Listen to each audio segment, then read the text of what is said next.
என்னோட ஏர்னிங்ஸை பற்றி பேசுறதுக்கு முன்னாடி நான் பண்ண மேஜர் எக்ஸ்பென்சஸை பற்றி பேசினா தான் கம்பேர் பண்ணுறதுக்கு ஈஸியாக இருக்கும்.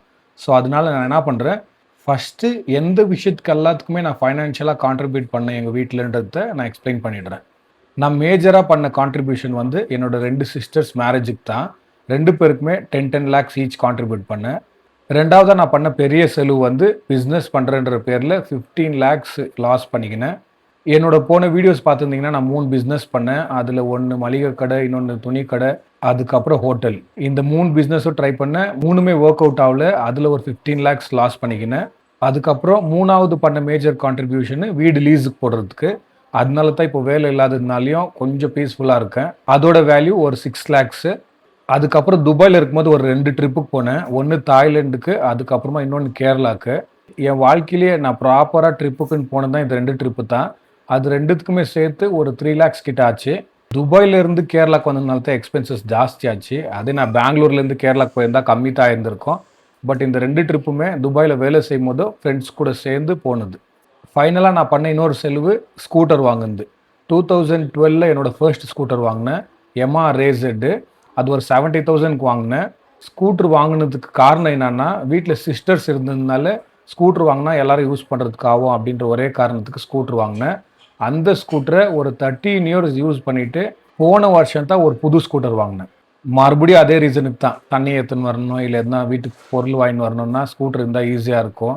ப்ளஸ்ஸு ஆஃபீஸ் போகும்போது கூட கம்ஃபர்டபுளாக இருக்கும். லேப்டாப் பேக்கு இல்லை சாப்பாடு பேக்கு எல்லாத்தையும் கிளியராக வச்சுன்னு போக முடியும்ன்ட்டு மறுபடியும் ஸ்கூட்டரே வாங்கினேன். டிவிஎஸ் ஜூபிட்டர் வாங்கினேன். அது ஒரு 1,30,000 கிட்ட ஆச்சு. ஸோ 2 ஸ்கூட்டர்ஸை சேர்த்து 2 lakhs ஆச்சு. இந்த மேஜர் எக்ஸ்பென்சஸ் ஒண்டி தான் எனக்கு மெமரியில் இருக்குது. வேறு எதுவுமே என்கிட்ட ரெக்கார்ட்ஸே இல்லை. நான் சம்பாதிச்ச காசு எங்கே போச்சுன்னு எனக்கு தெரியல. இது எல்லாத்தையும் டோட்டல் பண்ணாக்கா ஒரு 46 lakhs வருது. இப்போ நான் 18 yearsலேருந்து 33 years வரைக்கும் சம்பாதிச்ச அமௌண்ட் எவ்வளோன்னு ஷேர் பண்ணுறேன். நான் ஏர்ன் பண்ண காசையும் அதுக்கப்புறமா நான் செலவு பண்ண காசையும் கம்பேர் பண்ணாக்கா எவ்வளோ பெரிய டிஃப்ரென்ஸ் வருது நீங்கள் பாருங்கள். அந்த காசு எங்கே போச்சுன்னு சுத்தமாக எனக்கு ஐடியா இல்லை. 18 yearsல நான் வந்துட்டு துபாய்க்கு போனேன் என்னோட 2 years இன்டர்ன்ஷிப் பண்ணுறதுக்கு. அந்த இன்டர்ன்ஷிப்பில் வந்து நான் எல்லா டிபார்ட்மெண்ட்லேயும் ஒரு 3 to 6 months வரைக்கும் ட்ரைனிங் பண்ணேன். அதாவது HR, ப்ரொக்யூர்மெண்ட்டு, ஃபைனான்ஸு, ஐடி, இந்த மாதிரி எல்லா டிபார்ட்மெண்ட்லேயும் 3 monthsலேருந்து 6 months வரைக்கும் ட்ரைனிங் பண்ணேன். அந்த டைமில் எனக்கு வந்துட்டு 1,200 dirhams கொடுத்தாங்க. அது சேலரின்னு நம்ம கன்சிடர் பண்ண முடியாது. ஒரு மாதிரி ஸ்டைஃபண்டுன்னு வச்சுக்கோங்களேன், செலவுக்கு கொடுக்குற காசு. அவங்க என்னத்தான் செலவுக்கு கொடுத்தாலும் நம்ம வந்துட்டு வீட்டுக்கு அனுப்பித்தானே ஆகணும். லோவர் மிடில் கிளாஸோட சுச்சுவேஷன் உங்களுக்கு புரியும் இல்லைங்களா? ஸோ நான் என்ன பண்ணுவேன், அதுக்கு அடித்த உடனே இம்மீடியட்டாக போய் எக்ஸ்சேஞ்சுக்கு எனக்கு சாப்பாடுக்கு, அதுக்கப்புறமா ஃபோன் செலவுக்கு, இந்த மாதிரி பேசிக் செலவுக்கு எவ்வளோ வேணுமோ அவ்வளோ எடுத்து வச்சுக்கின்னு மீதி காசை வீட்டுக்கு அனுப்பிடுவேன். இந்த இன்டர்ன்ஷிப் 2 வருஷத்துக்கு பண்ணேன். 2011லேருந்து 2013 வரைக்கும்.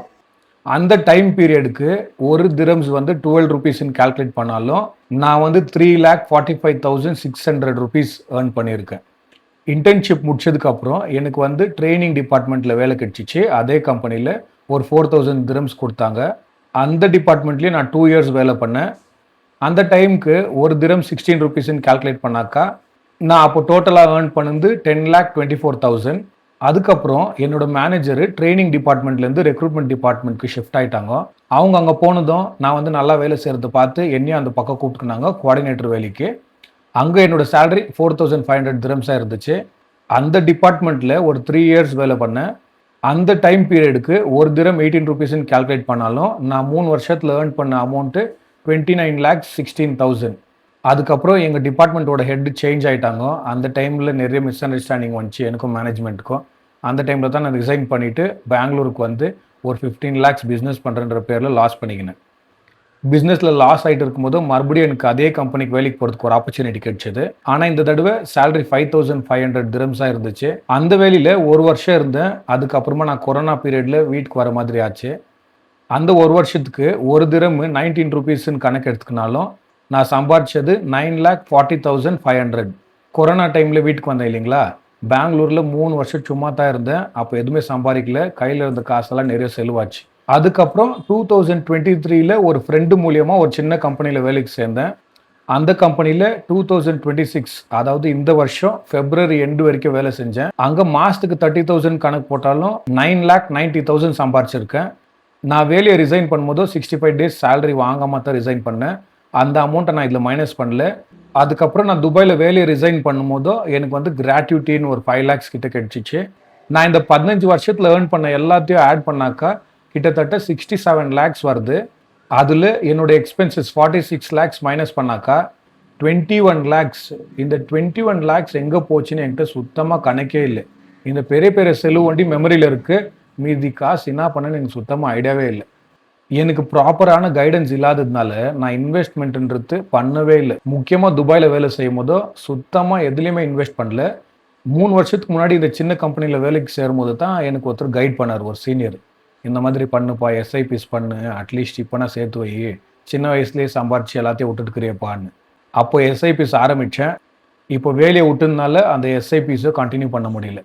இப்போ இந்த வீடியோவை ரெக்கார்ட் பண்ணும்போதோ என்னோட அக்கௌண்ட் பேலன்ஸ் எனக்கு தெரிஞ்சு ஒரு 8 ரூபாவோ இல்லை 10 ரூபாவோ தான் இருக்கும். நேற்று கூட என் சிஸ்டருக்கு ஃபோன் பண்ணி ஒரு 1000 rupees இருந்தால் அனுப்பு, எனக்கு யாரோ கொஞ்சம் காசு கொடுக்க வேண்டியது இருக்குது, வந்தாக்கா நான் உனக்கு கொடுக்குறேன்னு பாரோ பண்ணு. நம்ம எல்லாரும் பண்ணுற தப்பினா தெரியுங்களா, வேலைக்கு சேர்ந்துட்டோம், இதுக்கப்புறம் இந்த வேலையில் தான் இருப்போம், எப்போவுமே நம்ம சம்பாதிக்குவோம், நம்மக்கிட்ட எப்போவுமே காசு இருக்கும் அப்படின்றது. இப்போ இருக்கிற காலகட்டத்துக்கு நம்ம வருமானம் எப்போ நிற்கும், நம்ம வேலை எப்போ போவோம்னு நம்மளால சொல்லவே முடியாது. அதனால நம்ம என்ன பண்ணோம்னா, நம்மளுக்கு வர சம்பளத்தில் ஒரு பாகத்தை கண்டிப்பாக எடுத்து இன்வெஸ்ட் பண்ணணும். சேவ் கூட பண்ணக்கூடாது. சேவ் பண்ணால் அமௌண்ட் அப்படியே தான் இருக்கும், வளராது. ஸோ இன்வெஸ்ட் பண்ணால் மட்டும்தான் அது டபுள் ஆகும், நம்மளுக்கு ஃப்யூச்சரில் ஹெல்ப்ஃபுல்லாக இருக்கும். ரெண்டாவது, இந்த எக்ஸ்பென்ஸ் ட்ராக் பண்ணுற பழக்கம் நம்மக்கிட்ட யார்கிட்டையுமே இல்லை. எக்ஸ்பென்ஸை ட்ராக் பண்ணுறதுக்கு ஆரம்பித்தாலே நம்ம வந்து ஃபைனான்ஷியலாக டிசிப்ளின்ட் ஆகிடுவோம். அது நம்மளை வந்து அடுத்த கட்டத்துக்கு எடுத்துன்னு போவோம். வாழ்க்கையில் பெருசாக அச்சீவ் பண்ணுவங்க எல்லாருமே டிசிப்ளின் ரொம்ப இம்பார்ட்டன்ட்டுன்னு சொல்லி நம்ம எல்லாருமே கேட்டிருக்கோம். நம்ம அதை எல்லாருமே லைட்டாக எடுத்துக்கிறோம். ஆக்சுவலி டிசிப்ளின்ன்றது ரொம்ப இம்பார்ட்டன்ட்டு. நம்ம டிசிப்ளின்டாக ஃபைனான்ஸை ட்ராக் பண்ணுறது, அதுக்கப்புறமா தேவையில்லாத செலவை கட் பண்ணுறது, இது எல்லாமே பண்ணாக்கா ஆட்டோமேட்டிக்காக நம்மளோட இன்வெஸ்ட்மெண்ட் ஜாஸ்தியாகும். அதுக்கப்புறம் நம்ம எல்லாம் பண்ணுற தப்பு, ஒரு வீடு வாங்கலாம், இடம் வாங்கலாம், இல்லை கோல்டு வாங்கலான்ட்டெல்லாம் யோசிக்க மாட்டோம். சம்பளம் வர ஆரம்பித்த உடனே வண்டி வாங்கலாம், கார் வாங்கலாம், துணி வாங்கலாம், அங்கே போகலாம், இங்கே வரலாம். நான் இது எதுவுமே நம்ம பண்ணக்கூடாதுன்னு சொல்ல வரல, நம்ம அதிகமாக அதில் செலவு பண்ணுறத கம்மி பண்ணிக்கணும் அப்படின்றத தான் சொல்ல வரேன். நம்ம இன்னாதான் சம்பாதிச்சாலும் கடைசியில் எது தெரியுங்களா மேட்ரு ஆகும், நம்மக்கிட்ட என்ன இருக்குது வீட்டில் உட்காரும் போதோன்றது தான். இப்போ என்ன மாதிரி 15 இயர்ஸ்க்கு அப்புறமா அக்கௌண்ட்டில் ஒன்றுமே இல்லைன்னா 15 வருஷம் போராடி எல்லாமே வேஸ்ட் தானே. வீட்டில் இருக்கிற ரெஸ்பான்சிபிலிட்டிஸ் எல்லாம் முடிச்சுட்டேன், பட் இப்போ எனக்குன்னு பெருசாக ஒன்றும் இல்லை இல்லைங்களா. ஒரு விஷயத்தை ஒண்டி தலையில் ஏற்றிக்கங்க, சம்பளம் நிரந்தரம் இல்லை, வேலையும் நிரந்தரம் இல்லை. இன்வெஸ்ட் பண்ணி அமௌண்ட் எடுத்து வச்சா அதுதான் உங்களுக்கு நிரந்தரம்.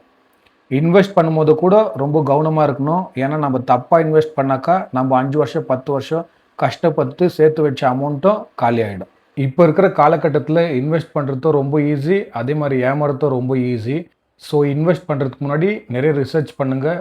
இந்த மியூச்சுவல் ஃபண்ட்ஸு, இந்த எஸ்ஐபிஸு இதெல்லாம் உங்களுக்கு கன்ஃபியூசிங்காக இருந்தாக்கா சிம்பிளாக கோல்டில் இன்வெஸ்ட் பண்ணிவிடுங்க. எதுலேயுமே இன்வெஸ்ட் பண்ணாமல் இருக்கிறதுக்கு கோல்டில் இன்வெஸ்ட் பண்ணால் அட்லீஸ்ட்டு ஒரு நாள் கோல்டு உங்களுக்கு கை கொடுக்கும்.